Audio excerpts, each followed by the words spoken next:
ایک دفعہ کا ذکر ہے کہ ایک دور دراز کی بادشاہت میں راجہ پرویز نامی ایک امیر اور طاقتور بادشاہ رہتا تھا۔ وہ ایک وسیع اور خوشحال زمین پر حکمرانی کرتا تھا، مگر باوجود اپنی دولت کے وہ پریشان تھا۔ راجہ پرویز کی کوئی اولاد نہیں تھی اور وہ فکر مند تھا کہ جب وہ چلا جائے گا تو اس کی جگہ کون لے گا۔ ایک دن بادشاہ نے فیصلہ کیا کہ وہ ایک جانشین تلاش کرے گا، لیکن وہ چاہتا تھا کہ وہ صرف امیر یا طاقتور نہ ہو بلکہ عقل مند اور دیانتدار بھی ہو۔ اس نے تمام شہروں اور دیہاتوں میں ایک شاہی فرمان جاری کیا جس میں نوجوانوں کو محل میں ایک خصوصی چیلنج کے لیے دعوت دی۔ فاتح کو آئندہ کا بادشاہ قرار دیا جائے گا۔ بادشاہت کے کنارے پر واقع ایک چھوٹے سے گاؤں میں اروند نامی ایک غریب لڑکا رہتا تھا۔ اس نے اپنے والدین کو چھوٹی عمر میں ہی کھو دیا تھا اور وہ اکیلا رہتا تھا۔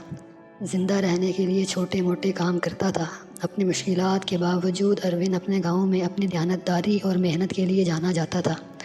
جب اس نے بادشاہ کے چیلنج کے بارے میں سنا تو اس نے اپنی قسمت آزمانے کا فیصلہ کیا۔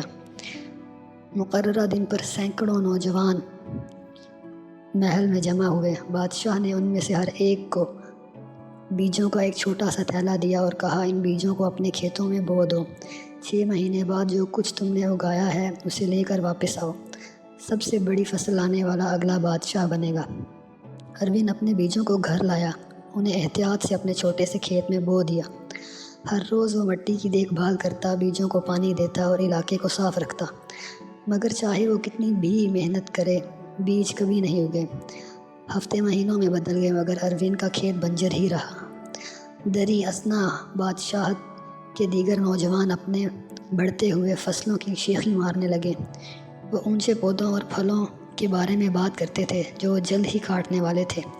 اروند مایوس ہو گیا مگر وہ اپنے کھیت کی دیکھ بھال کرتا رہا، امید کرتا رہا کہ کچھ بدلے گا۔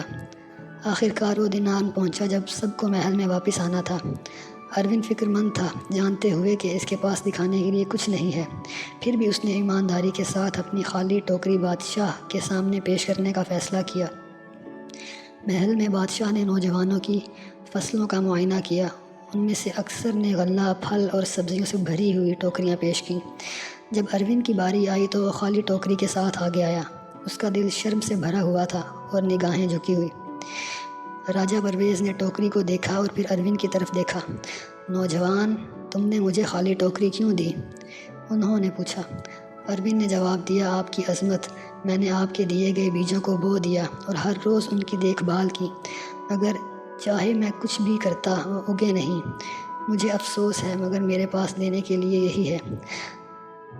سب کی حیرت کی بات تھی جب بادشاہ نے مسکرا کر اعلان کیا، اروند آئندہ کا بادشاہ ہوگا۔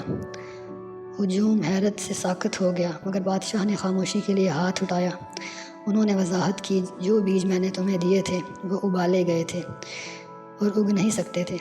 میں دیکھنا چاہتا تھا کہ کون ایمانداری سے ناکامی کو تسلیم کرے گا، جبکہ تم میں سے بہت سے لوگوں نے مجھے دھوکہ دینے کا انتخاب کیا۔ اروند دیانتدار رہا۔ ایک بادشاہ کو ایماندار اور بہادر ہونا چاہیے، چاہے وہ ناکامی کا سامنا کر رہا ہو۔ اروند نے ثابت کر دیا کہ اس کے پاس ایک سچے لیڈر کا دل ہے، اور اس طرح غریب لڑکا اروند آئندہ کا بادشاہ بن گیا، اور اس نے حکمت اور دیانتداری کے ساتھ بادشاہت پر حکمرانی کی، اپنے لوگوں کے دل جیت لیے۔